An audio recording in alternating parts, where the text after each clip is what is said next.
अल्हम्दुलिल्लाहि रब्बिल आलमीन वल आक़िबतु लिल मुत्तक़ीन वस्सलातु वस्सलामु अला सय्यिदिल मुरसलीन व अला आलिहि व अस्हाबिहि अजमईन अम्मा बाद फ़अऊज़ु बिल्लाहि मिनश शैतानिर रजीम बिस्मिल्लाहिर रहमानिर रहीम लक़द कान लकुम फ़ी रसूलिल्लाहि उस्वतुन हसनह सदक़ल्लाहु मौलाना अज़ीम। झूम के कलमा शरीफ पढ़ें बुलंद आवाज से अदब के साथ। ला इलाहा इल्लल्लाह मुहम्मदुर रसूलुल्लाह सल्लल्लाहु अलैहि वसल्लम। कबूलियत की घड़ियां भी होती हैं, अल्लाह चाहे तो हर घड़ी को कबूलियत की घड़ी बना दे, वो मालिक है। उसके करम से कुछ घड़ियां ऐसी होती हैं कि आप जो पढ़ते हैं वो कबूल होता है। तो इसलिए दिल के साथ एक मर्तबा इस नियत के साथ और पढ़ें कि मालिक तेरी दी हुई तौफीक से हम लोग पढ़ रहे हैं। हमारी माएँ बहनें आहिस्ता आवाज में पढ़ें, आप लोग बुलंद आवाज में इस नियत के साथ हजरत कि या अल्लाह आज तेरी दी हुई तौफीक से पढ़ रहे हैं मालिक, जब हमारा दम निकले तब भी अपने करम से हमें तौफीक अता फरमा देना। या अल्लाह पढ़ेगा वही जिसे तू तौफीक अता फरमाएगा। इसलिए दिल के साथ और पढ़ें ला इलाहा इल्लल्लाह मुहम्मदुर रसूलुल्लाह। मन कान आखिरु कलामिही ला इलाहा इल्लल्लाह दखलल जन्नह। जिसने जिंदगी खत्म करते हुए अपनी जब वो दुनिया से जा रहा था और उसका आखिरी कलाम अगर यही हुआ ला इलाहा इल्लल्लाह मुहम्मदुर रसूलुल्लाह, हुजूर कहते हैं वो जन्नत में दाखिल होगा।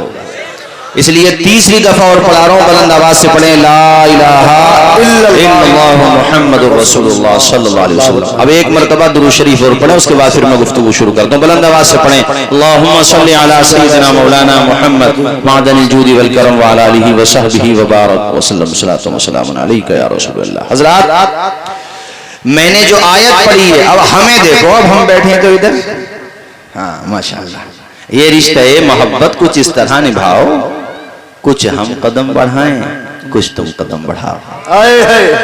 मालपुर मिलक वाले हो, मिलक ही है ना? अच्छा, अपने इलाके में मिलक भी बहुत हैं, वो तो पहचान के लिए बता दिया है, वरना अगर पहचान न होती ना, मालपुर या गोजनी ककरौवा ये पहचान न होती तो पता ये चलता कोई इधर से उधर हो जाता और उधर से इधर हो जाता। वो तो पहचान के लिए। हजरात, मैंने जो आयत पढ़ी कुरान मजीद की, इसमें अल्लाह फरमाता है कि मेरे महबूब की जिंदगी तुम्हारे लिए बेहतरीन नमूना है। बेशक नमूना है, यानी आइडियल, उसकी रोशनी में अपनी जिंदगी गुजारो। बाज लोग ये समझते हैं कि हुजूर की जिंदगी तब से नमूना है जब से आपने नबूवत का ऐलान फरमाया, यानी 40 साल के बाद। गलत। मेरे हुजूर की जिंदगी शुरू से लेकर आखिर तक नमूना है। बेशक।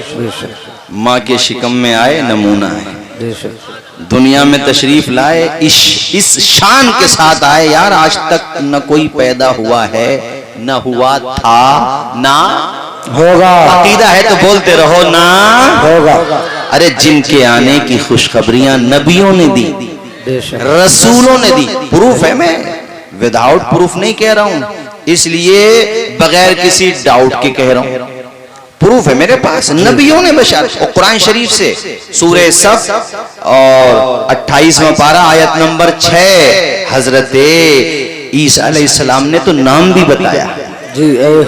उन्होंने कहा बनी इसराइल से कि मैं अल्लाह का रसूल हूँ, तुम्हारे पास जो तौरात किताब है इसकी तस्दीक करता हूँ। उसके बाद कहा व मुबश्शिरम बिरसूलिन यअती मिन बअद इस्मुहु अहमद, और तुम्हें मुबारकबाद देता हूँ, खुशखबरी देता हूँ, मेरे बाद जो आएंगे उनका नाम अहमद होगा।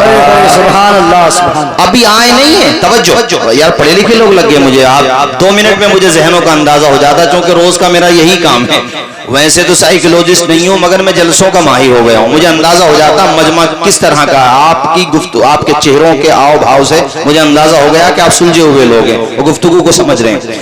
अभी हुजूर दुनिया में तशरीफ, मिलाद हो रहा है। अरे बाबा, मिलाद का मतलब हुजूर का आना, हुजूर आए नहीं है। जिक्र हो रहा है आने का, आदम ने किया, शीस ने किया, नबियों ने किया, सारे रसूलों ने किया, हजरत ईसा ने नाम भी बता दिया। अभी आए नहीं तब मिलाद हो रहा है, अब तो आ चुके। अब मिलाद क्यों नहीं होगा? अब किसी को समझ में नहीं आता तो ये उसकी समस्या है भाई, इसमें हम क्या कर सकते हैं?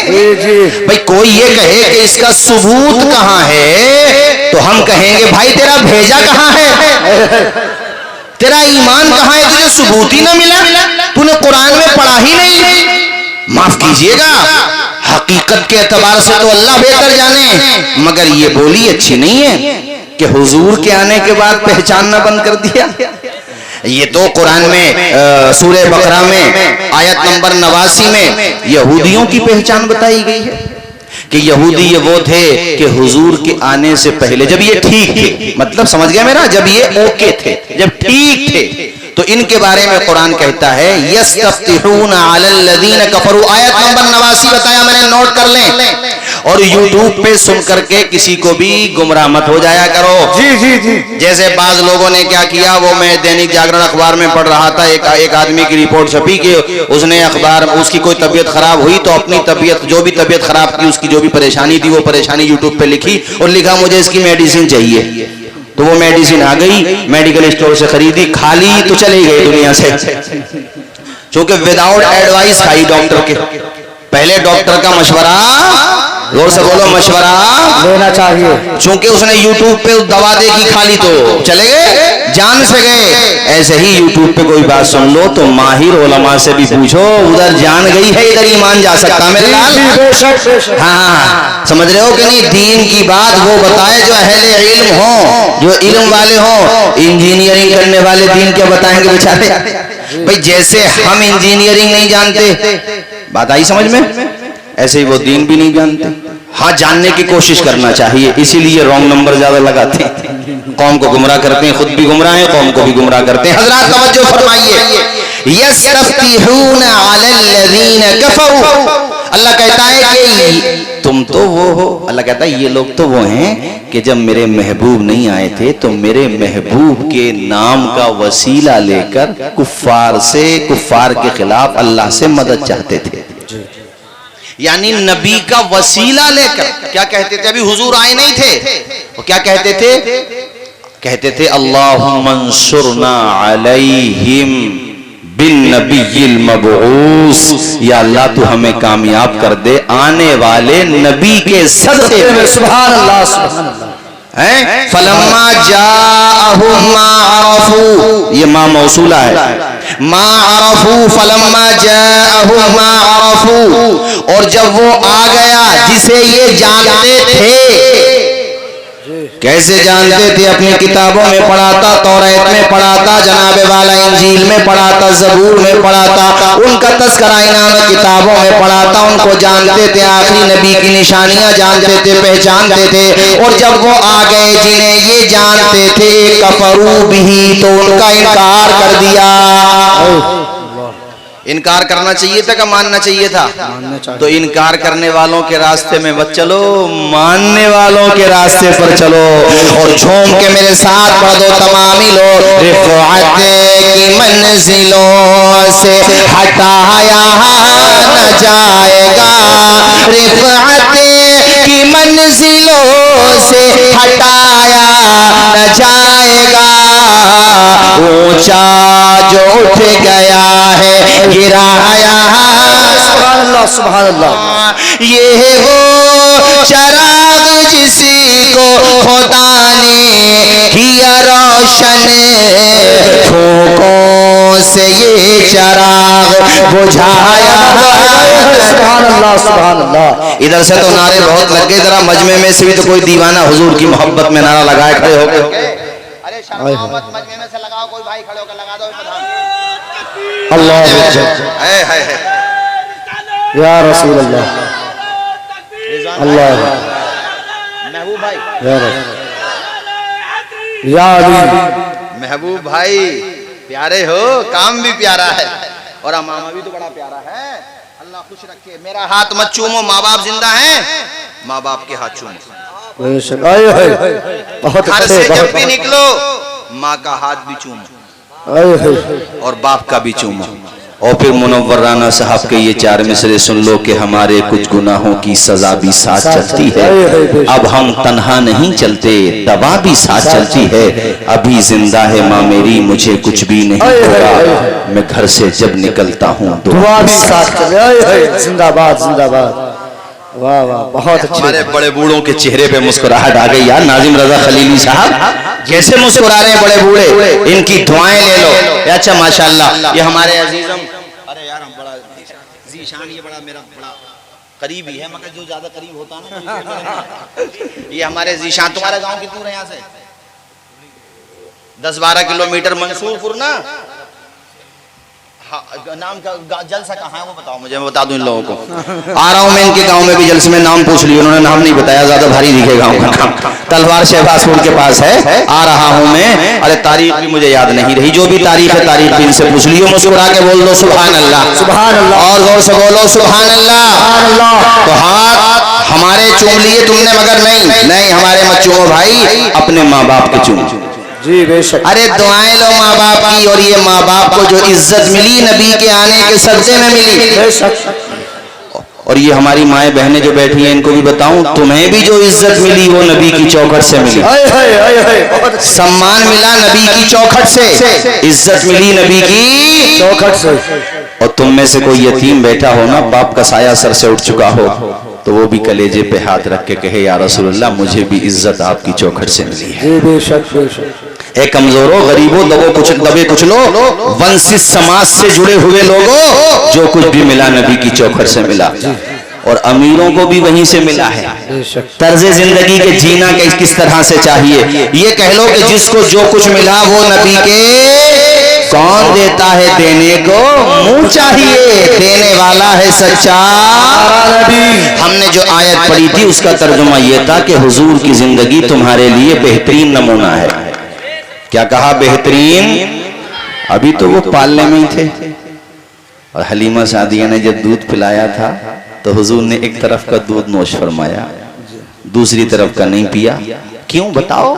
इसलिए कि इशारा कर दिया, इशारों में अम्मी तन्हा नहीं आई हो, दूध पीते बेटे को साथ लेकर के आई हो। अगर दोनों तरफ, मेरे गैर मुस्लिम भाई अगर सुन रहे हो तो मैं उनसे बहुत विनम्रता पूर्वक कह रहा हूं कि हमारे नबी की जीवनी को पढ़ें, सुने, समझें। डॉक्टर राम पुनियानी जी हैं, स्वामी लक्ष्मी जी हैं, आज भी जीवित हैं ये। बाकी बड़े बड़े जो जैसे और भी बहुत सारे लोग थे, मैं उनका, लेकिन जो जीवित हैं उन्हीं को सुन के देख लो तो तुम्हें अंदाजा होगा प्रोपेगेंडा करने वाले झूठ बोलते हैं। हुजूर को पढ़ के देखो, अरे पालने में जिसने दूसरे का हक नहीं मारा, बचपना ऐसा है तो मेरे नबी की जवानी कैसी। वाह वाह वाह वाह, बहुत अच्छे। दूध पीने का जमाना है। एक हुजूर ने चेहरा फेर लिया, हलीमा ने सोचा या अल्लाह। अच्छा, यहाँ पे एक नुक्ते की बात और सुने। हलीमा जब घर पे आई हैं तो कहती हैं कि दूध नहीं था, क्योंकि खाने को कुछ नहीं था, लेकिन हुजूर को गोद में लिया तो अल्लाह ताला ने माशाअल्लाह आबे शीर से आपके सीने पाक को भर दिया, और इतना अता फरमाया मालिक ने कि हुजूर भी शिकम शेर हो गए, और आपका बेटा जो आपका सगा बेटा था वो भी शिकम शेर हो गए।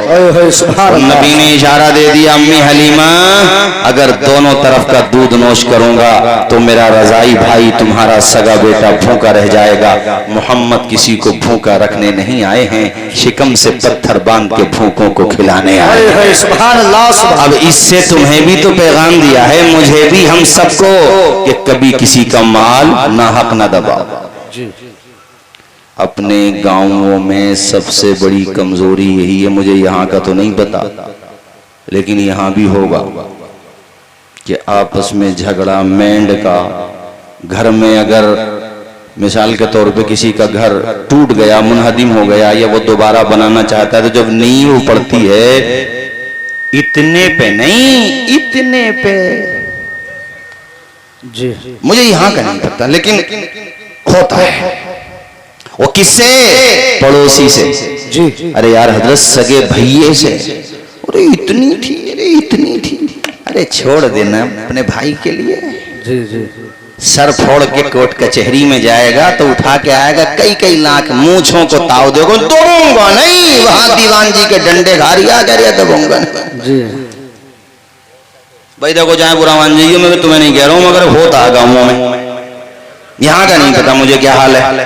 छोटी छोटी बातों पे झगड़े, सगा भाई सगे भाई से दूर, चचा ताया आपस में लड़ते लड़ते गैर मुस्लिम भी यार हमें देखते हैं ना, हमारे समाज के लोगों को, वो भी सोचते होंगे यार इन्हें लड़ाई से ही फुर्सत नहीं है, ये आपस में इतने लड़ते हैं तो दूसरों का क्या हाल करेंगे। बुरा मत मानो मेरी बात का। आज हम लोग इतने करप्टेड हो चुके हैं, हमारे बच्चों में नशे की आदत आ चुकी है। आपको क्या पता, बाज जगहों पे शिकायत मिलती है मुझे कि चोरी चकारी तक करते हैं नौजवान लड़के। अरे नशा कर रहे हैं यार, बताओ। गांवों के लड़के नशा करने लगे। शहरों में सुनते थे कि बुरी सोच में बैठ गया लड़का जा करके, ये जो नालियां होती हैं जिसमें गंदा पानी होता है, गंदा पानी उसे नहीं पी सकता, अबे उससे ज्यादा बुरी होती है शराब। पूछ ले, पूछ ले उलमा से। हराम है और अशद हराम, हराम कतई जिसको कहते हैं। खम्र की हुर्मत का मुनकिर ईमान से खारिज है, इस्लाम से खारिज है। खम्र पी रहे हैं आप लोग, नशेड़िए बन गए। मैं भी सफर में रहता हूं, देखता रहता हूं, नालियों में गिरे हुए देखे, वो नाली में पड़ा समझ रिया कि नैनीताल के झरने में झूल रही हूं मैं जी। वो होना चाहिए ये जो है तुम्हारा, जरा इधर उन्हें मत दिखाइए कभी ये सोचा हमें कह रहे हैं क्या।